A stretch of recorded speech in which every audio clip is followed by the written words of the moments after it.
What's going on, YouTube? Big 3 Boxing, baby, coming at you live from Two Cans Tavern. This time it's Big 1 Boxing because these fucking lames, Parker and Tony, are not here live, so fuck it, I'll just do it myself. We're practicing social distancing because of this coronavirus bullshit you guys are all aware of course. It's a worldwide thing. But just last night, the governor of California told us all to literally stay your ass at home, and that's what I'm doing. And I'm not complaining, to be honest with you. I've enjoyed my time home. I've been working from home all week, and been here with my mom, you know, and I like talking to her, hearing old stories from back at home, from Michoacan, when they were growing up, how different things were, and how things have changed. And I don't know if it's for the better, to be honest with you. This week, another tragedy in the Mayweather family. Rest in peace to the Black Mamba, Roger Mayweather. The man died. He got defeated by diabetes, and it's unfortunate. He was a great boxer, two-time champ. He had a great battle, a lot of great battles actually. He's very good. He was Floyd Mayweather Jr.'s trainer for a very long time, most of his career actually, and you know, it's just a very sad time for the Mayweather family. They lost Josie Harris last week, and now Roger Mayweather. It's very unfortunate, and you know, may God rest their souls, and you know, rest in peace to them. But that brought me to thinking, you know, I remember that epic fight he had when Chavez moved up to his third weight division and fought him the second time. The first time they fought, Chavez knocked him out in the second round, but the second fight I thought was a really, really good fight up until it ended. And I wanted to make a list of fights that are just off the top of my head. I didn't really put too much thought into this. I know there's a lot of fights that are missing, and don't crucify me on this, but I'll be making another list next week, and hopefully next week the guys will join me. But they don't even know that I'm doing this video. I just did it just because this is how much I love boxing, how much I think about it, and this is kind of a little break from work right now because I still got a shitload of work to do, so I'm just taking a little 10-15 minute breather. Anyways, look up these fights on YouTube. I got a list of about 15 good ones, and a lot of them you guys haven't seen these because they're not like mainstream, or some of these are old, and actually a lot of these are old, and but they're very excellent fights. Some of them were fight of the years, some of them were not, or they should have been. But off the top of my head, let's start off with Roger Mayweather versus Chavez Part 2. Actually, I just watched it last night. We were remembering Roger, and we threw that fight on. Man, that guy was bad. He was a bad boy, and he had a lot of skills. And you know, just that Chavez was too much for the man, but Chavez was too much for everyone apparently back in the day. You know, the man went to 90-0, I believe, and before he got defeated. So that's something that you're never gonna see ever again. Nobody's ever gonna go 90-0 or start off their career or end it like that. So check out that Mayweather versus Chavez Part 2. Also, you want to check this fight out. This is the first championship that Chavez won. It was here in LA against Azabache Martinez. So look up this one on YouTube. All these fights are on YouTube. Look up Julio Cesar Chavez versus Azabache Martinez. That's a badass fucking fight. They went at it. That was the first championship he won. And let me tell you that they gave it their all. And two true Mexican warriors right there going at it. This also brought me to, you know, back in the day, Salvador Sanchez, one of the all-time Mexican greats. He fought a great fight against Little Red Lopez. First fight. They fought twice, and you know what? They were both good, but in my opinion, I think the first one was better. Little Red Lopez was coming off a huge winning streak. He was a champ. And Salvador Sanchez, a young lion. He died at 23, we all know that, but that was one of his signature wins in my books. And that was a great, great fight. I also like this one. Jose Luis Ramirez going to Puerto Rico and fighting Edwin Chapo Rosario. They fought twice, and you got to check both of them out, actually. You know what? And that was such a battle back and forth. I don't think it was a fight of the year, but it should have been a fight of the year. Also, that brought me to these two guys. These guys were bitter rivals, and then they ended up to be great friends afterwards, which was Paulie Ayala and Johnny Tapia, Mi Vida Loca. Rest in peace to him too. The man, you know, was relentless. Every fight he fought was, you know, just, you know, this guy was just a badass.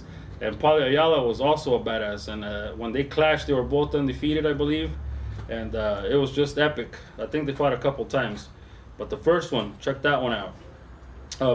Also, I was remembering the great Fernando Vargas, El Feroz. The man signed our glove, by the way. I thought he had a lot of great fights, actually. He fought Winky, right? His career went too fast, in my opinion. I think if they would have managed him better, they would have had the managers that they have now, you know, where they fucking milk him 2-3 fights a year and against not the toughest opposition. The man probably would have still been fighting and shit, you know? But Fernando Vargas went fast and furious and had a great career, in my opinion. But when he fought Felix Trinidad, was the signature fight, I think.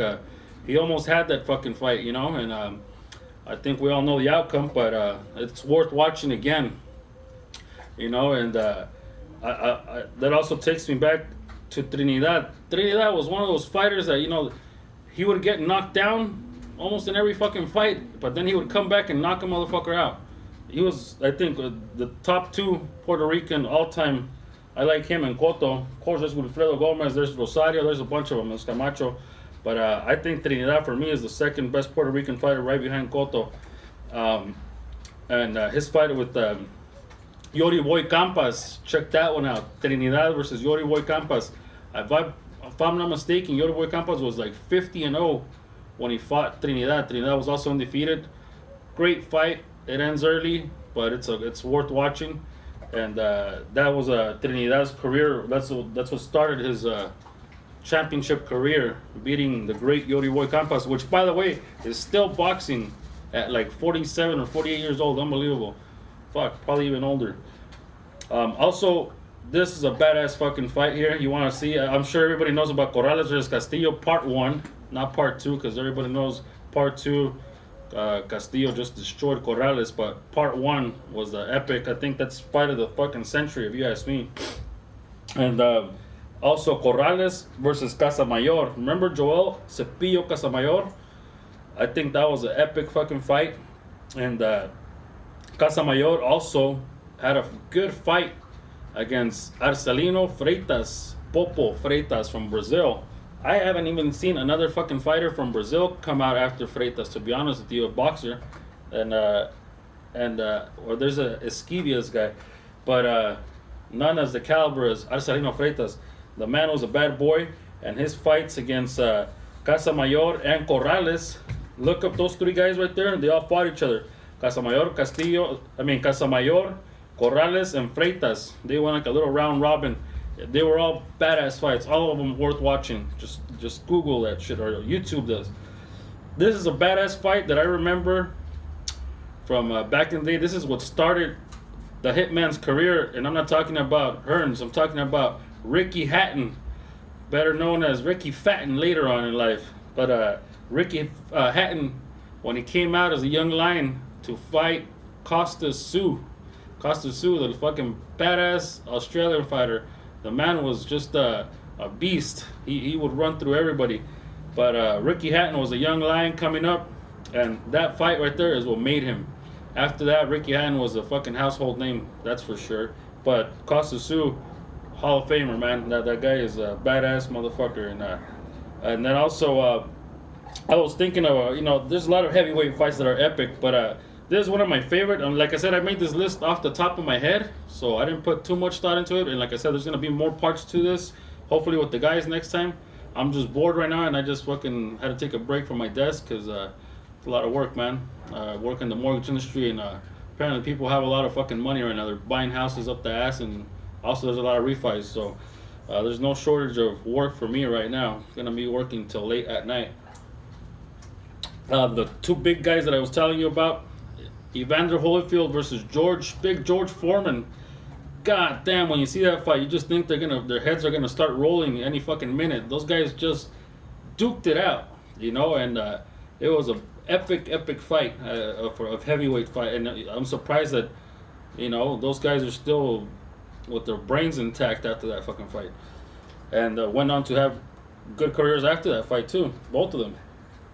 Then let's go with the smaller guys here. Everybody knows Juan Manuel Marquez, the guy that knocked out Pacquiao, but a lot of you don't remember his little brother, Rafael Marquez. Rafael Marquez fought 4 fights against Israel Vasquez, and I think the first 3 could have been fights of the years, but the only reason why they didn't take it, 2 of them got fight of the year, but the only reason why the third one didn't get fight of the year was because it happened to be in the same year as the other fight, so they couldn't have 2 fights of the year, so it was a runner-up and fight of the year. So check out Rafael Marquez versus Israel Vasquez. Take your pick, 1, 2, and 3, or watch them all. You know, they're all great fights, and they were never the same fighters after that fight. It was such a legendary, 4 episode fight that their brains got fucked up and they weren't the same. They had to retire after that. And I think Vasquez lost the night because of those fights. Also, you guys remember Winky Wright? Ricky Wright had that fucking shield of a defense. His fucking forearm was all the way down to like his nuts almost. The man, it was hard to penetrate that defense. So I remember his epic fight against Jermaine Taylor. Jermaine Taylor was one of those badass undisputed middleweight champions that he took away from Hopkins. But also that brings me to Jermaine Taylor when he fought against Kelly Pavlik. I think he fought him twice, and they were both great fights. But I'm telling you, Winky Wright versus Jermaine Taylor was a legendary fight. And let me give you the last one on my list for today, which is a recent one. It happened last year, and for me, it was the fight of the year last year, even though I didn't win it. Nonito Donaire fight won it, but this one for me was the fight of the year last year, and I'm talking about Josh Taylor versus Regis Prograis. And it was in the final of the WBSS Super Series. Watch that fight. It was champion versus champion. If you guys want to see high quality championship fights and just epic fighters, these guys are relentless. And it was technicality, brutality. There was everything on this fucking fight. So Josh Taylor versus Regis Prograis, and that's all I got for you guys today. Like I said, we're doing the social distancing thing that is just like the governor told us.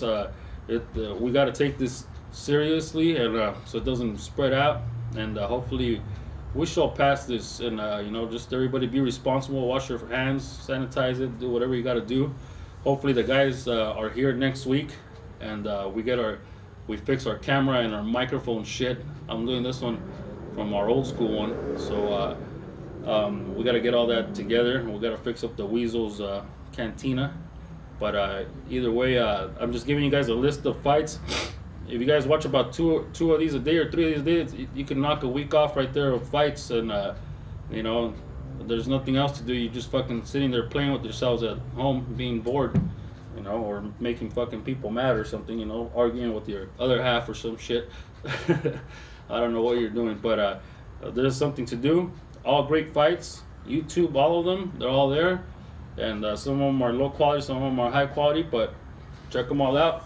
Until next week, ladies and gentlemen, Big 3 Boxing. Peace.